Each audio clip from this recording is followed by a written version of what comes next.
Olá, estudantes, olá, professoras, tudo bem com vocês?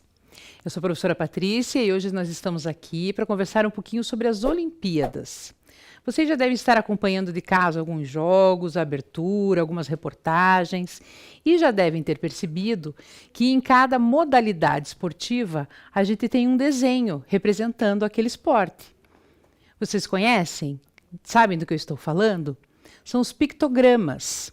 Eles surgiram da necessidade de encontrar uma linguagem que fosse entendida por qualquer idioma. Como o evento foi ficando cada vez mais internacional, várias pessoas participando, viu-se a necessidade de criar um desenho que qualquer pessoa pudesse identificar o que ele representava, qual esporte ele representava. E foi justamente no Japão, Tóquio, em 1964, que surgiram os primeiros pictogramas. Eu vou mostrar para vocês ali na tela a primeira edição, que foi de 1964, com menos esportes, inclusive.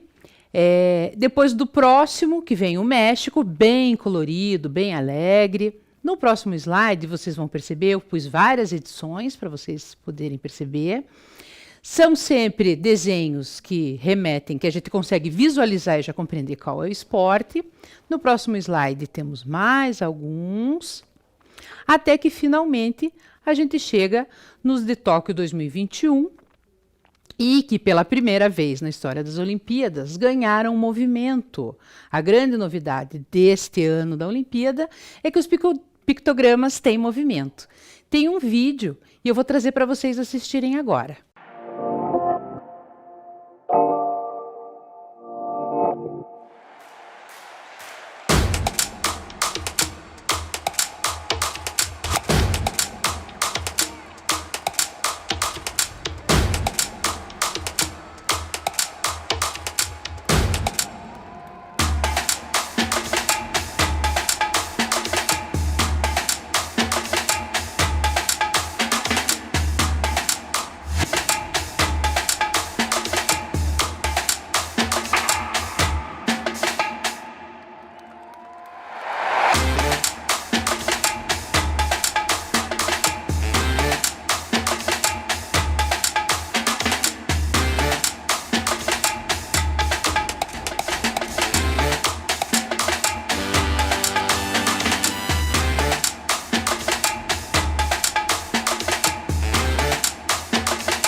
E então, conseguiram acompanhar o vídeo?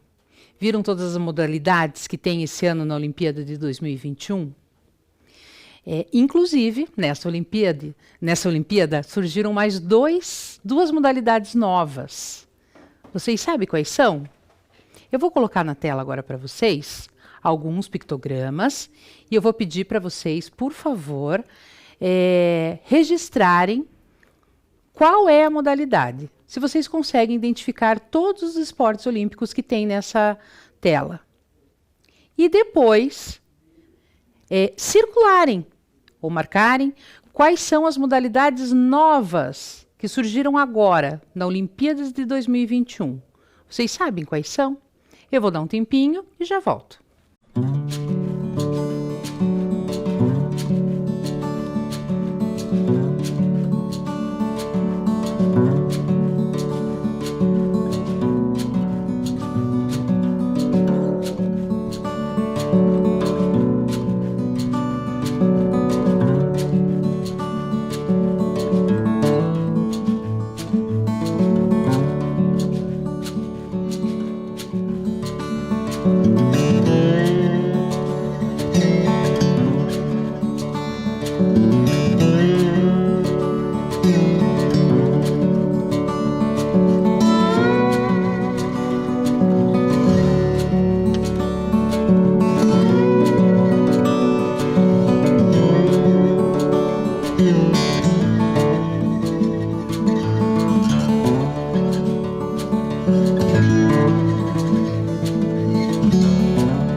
Muito bem, conseguiram registrar os nomes? Vamos conferir?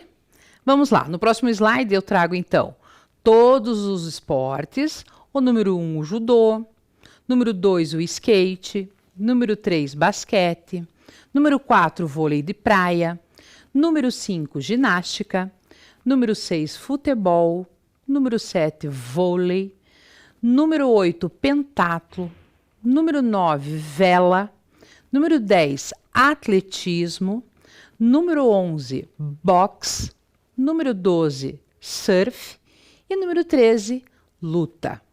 Se vocês registraram no caderno ou em alguma folha, prestem atenção na ortografia das palavras. Se escreveram corretamente boxe com X, pentatlo, basquete, surf. Deem mais uma conferida. E agora que vocês já registraram o nome de todas as modalidades, sabe quais são as novas? Quais estão nessa Olimpíada? Acertou quem respondeu skate e surf. Então, aqui a gente pôs em destaque as imagens do skate e do surf, que entraram nessa edição. E o Brasil já manda representantes para as modalidades, tanto do skate quanto do surf. Coincidentemente, a atleta mais jovem da delegação do Brasil é uma menina que vai disputar uma medalha pelo skate, a Raíssa Leal, de apenas 13 anos. A nossa seleção conta com 22 atletas, 11 homens e 11 mulheres. A Raíssa ficou conhecida como fadinha do skate por usar asas nas competições. No próximo slide, ela inclusive fez uma declaração que diz assim: estamos nas Olimpíadas provando que o esporte não é só para eles, as meninas arrasam também. E uma curiosidade é que o skate está entre os 10 esportes mais praticados do Brasil. Na delegação também contamos com uma equipe do surf. E agora a gente vai conhecer uma das mulheres representantes do surf, a Silvana Lima, que tem 36 anos. A Silvana é nascida no Ceará. Ela morava num quiosque de praia com a mãe e mais 4 irmãos. Aprendeu a surfar num pedaço de madeira. E a primeira prancha depois ela ganhou de um irmão, né? Com 17 anos ela foi convidada para ir para o Rio de Janeiro disputar um primeiro campeonato de surf. Chegando lá, ela já se sobressaiu entre as outras atletas, tinha muito jeito para a modalidade e foi ganhando repercussão nacional, né? Se transformando numa grande surfista. Ela fugia à época o padrão da surfista, daquela menina loira, bronzeada, e isso, inclusive, ela relata que foi umas dificuldades para ela se colocar no esporte, porque daí ela tinha dificuldade, inclusive, em conseguir patrocínio. Numa declaração dela, ela diz que, vamos ver ali no slide como é que ela fala, a gente tem que ser modelo e surfista ao mesmo tempo. Então, quem não é tipo modelinho, acaba não tendo patrocínio, como foi o meu caso. Os homens não têm esse problema. Então, ela traz também essa questão relacionada ao surf, que ela precisava ser uma atleta que estivesse dentro de um padrão de beleza para vender produtos para surfistas, né? E foi uma dificuldade que ela encontrou. Mas nada disso fez com que abalasse a caminhada dela e hoje ela está nas Olimpíadas, né? E acho bacana a gente trazer aqui também que o surf é o primeiro esporte que consegue trazer a equidade em salários, em patrocínio, em premiação de campeonatos. Então, a Federação Mundial de Surf estipulou que tanto surfistas homens quanto mulheres devem receber a mesma premiação quando disputam um campeonato. Para a gente brincar agora um pouquinho, eu trouxe uma atividade que eu vou deixar na tela um pouquinho para vocês procurarem, por favor.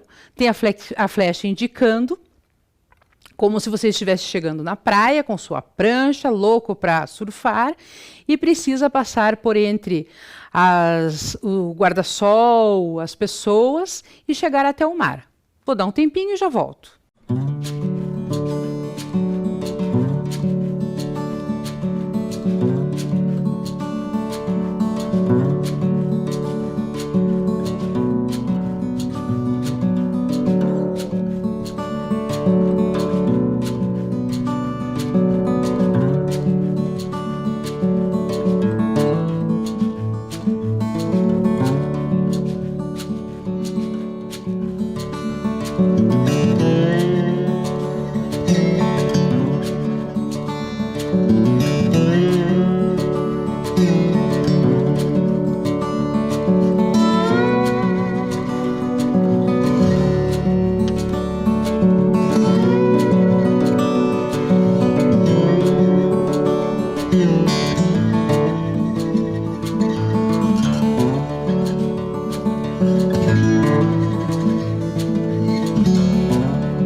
Parecia simples essa atividade. Conseguiram encontrar o caminho?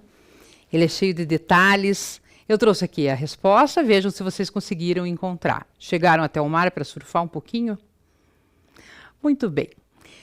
Continuando na nossa aula, tanto o surf quanto o skate são culturalmente esportes praticados por homens, né? Uma predominância maior de homens do que mulheres nas competições. E a delegação do Brasil leva também mulheres para outros esportes que são culturalmente mais praticados por homens. Eu trouxe aqui na próxima imagem a foto dessas atletas. Se vocês desembaralharem as letras, vocês vão descobrir qual é o esporte que elas praticam. Eu vou dar um tempinho para vocês fazerem essa descoberta e já volto.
Conseguiram descobrir, desembaralhar as palavras e descobrir qual é o esporte que elas praticam? Conhecem essas atletas? Vamos ver? Então, na primeira, luta livre. Na segunda, boxe. Na terceira, tiro com arco. Na quarta, judô. E a última, levantamento de peso. Agora, eu trouxe para vocês uma foto tirada de uma premiação de um campeonato de skate que gerou muita polêmica. Talvez vocês já até tenham visto essa foto circular. São dois vencedores do campeonato de 2018 e eles têm, segurando na mão, o cheque fictício da premiação. E a gente percebe que são dois valores diferentes.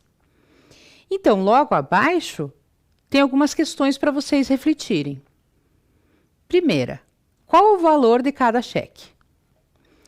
Segunda, o que você atribui à diferença de valores? Porque um cheque é de um valor e outro é de outro. Se ambos foram os vencedores, você concorda com essa diferença? Eu vou dar um tempinho para vocês pensarem e já volto.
Conseguiram descobrir os valores, pensar a diferença.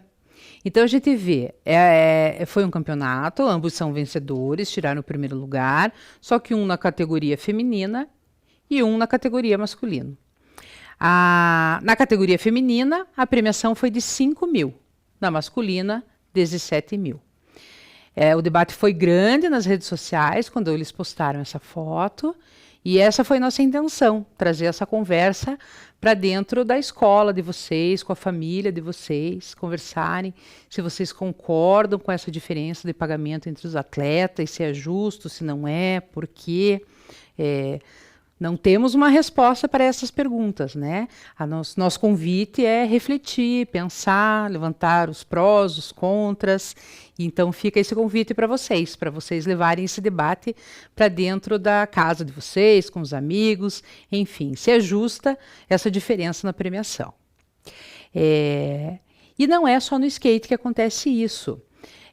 Na maioria dos esportes, os homens ganham salários maiores do que as mulheres, né? Então, nenhuma mulher está no ranking dos 100 atletas mais bem pagos do mundo. E segundo uma pesquisa realizada pelo Google, que é o provedor navegador de pesquisas mesmo, que as mulheres praticam 40% menos esporte do que os homens. Então, culturalmente, as mulheres são criadas, né? A gente aprende a praticar menos esporte do que os homens. E isso depois vai refletir na vida adulta, vai refletir no salário. E falando nessa grande diferença, A gente achou que seria interessante trazer a história do futebol feminino para vocês também, que também tem uma grande diferença nos salários dos homens para as mulheres. E quando a gente foi pesquisar e descobrir da onde vinha essa diferença tão grande, é histórico, né? A primeira partida de futebol feminino aconteceu lá por volta dos anos 20 e foi num circo. Então não teve entendimento naquela época de que era um jogo de futebol, uma partida de futebol, e sim um show, um espetáculo. Então na foto vocês podem ver ali que as mulheres estão inclusive maquiadas, né, para esse show, para esse espetáculo. Nos anos 30, 40, muito timidamente as mulheres começaram a desenvolver a prática de jogar o futebol feminino, até que em 1941 foi assinado um decreto que proibia as mulheres de jogar futebol, por entender que não era próprio para a natureza das mulheres, que as mulheres não tinham o corpo preparado para partidas de futebol, que as mulheres não deveriam praticar esportes ou violentos ou que agredissem o corpo. E isso também inibiu muito a participação das mulheres, né? Então, ele foi proibido de 1941 até mais ou menos 1980. Ali eu trouxe algumas manchetes para a gente ver. Proibido o futebol feminino.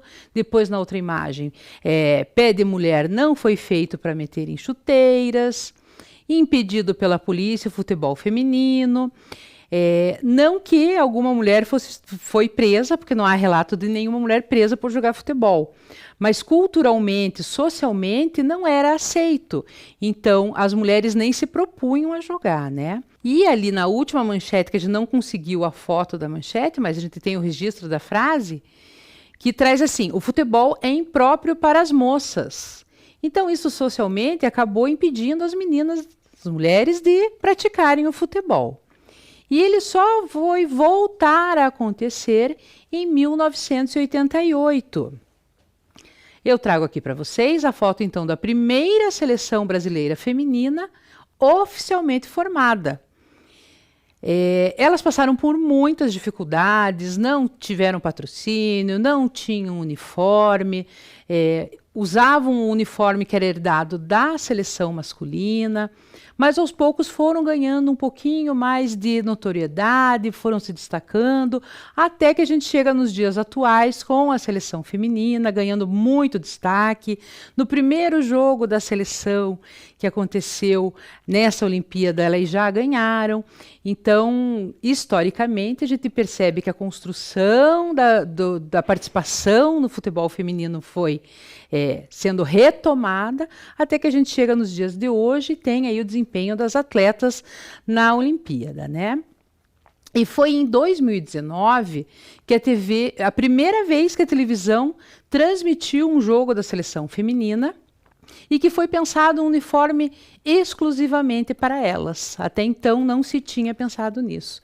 2019, isso são 2 anos atrás, é pouquíssimo tempo, né? Então é isso, gente. Eu acho que esse era o nosso recado de hoje.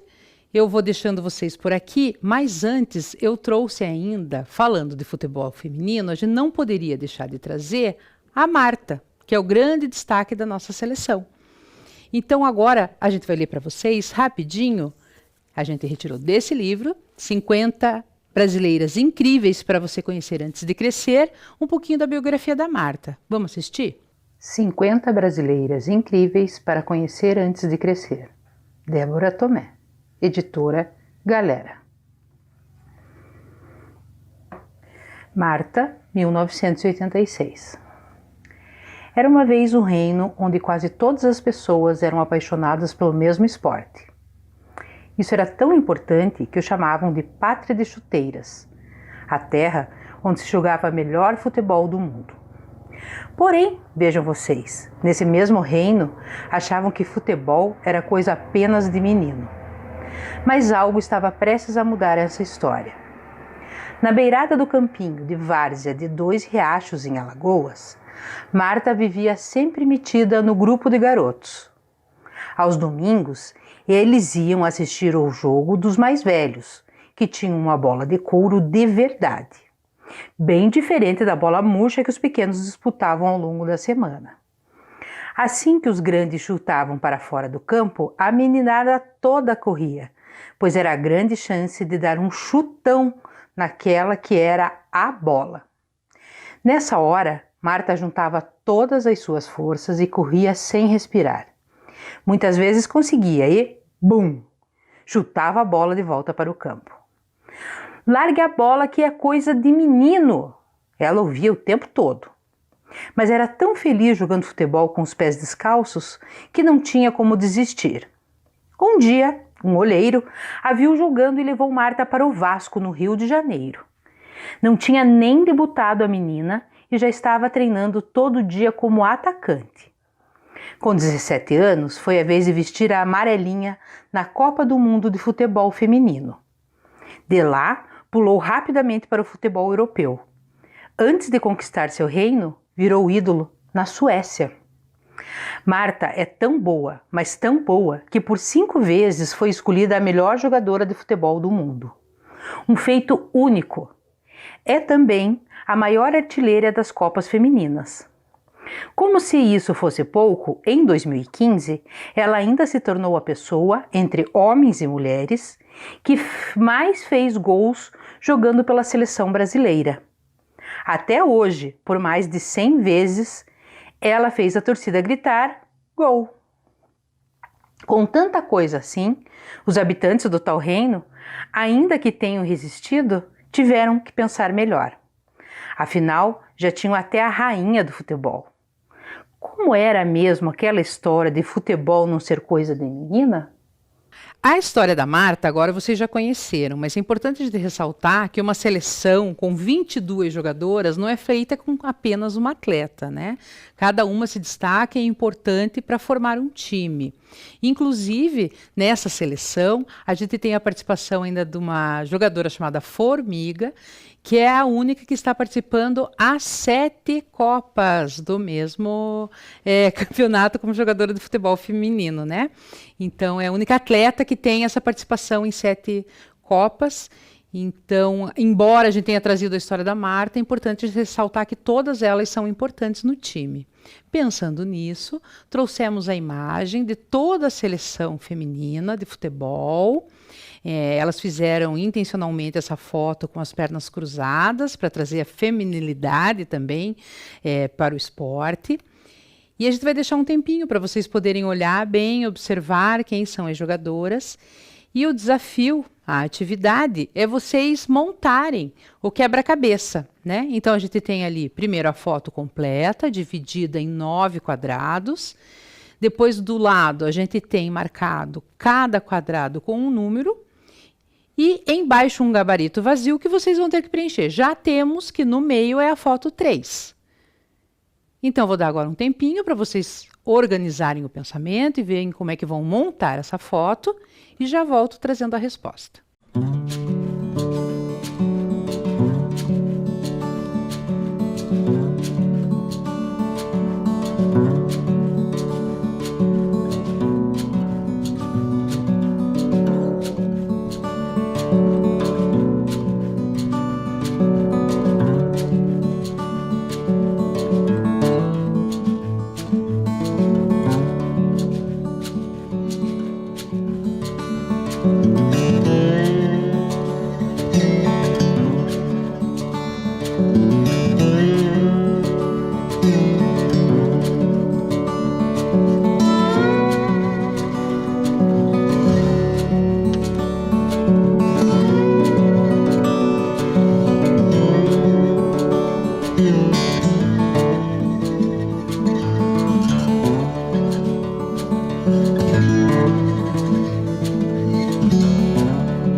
Muito bem, conseguiram ver bem as atletas? Reconheceram elas na foto? Conseguiram montar o gabarito? Vou pôr ali na tela para vocês poderem conferir se conseguiram organizar essa ordem. E é isso. Hoje o nosso recado é esse. Esperamos que vocês tenham gostado de conhecer a história da participação das mulheres em alguns esportes. Ficamos por aqui e até a próxima.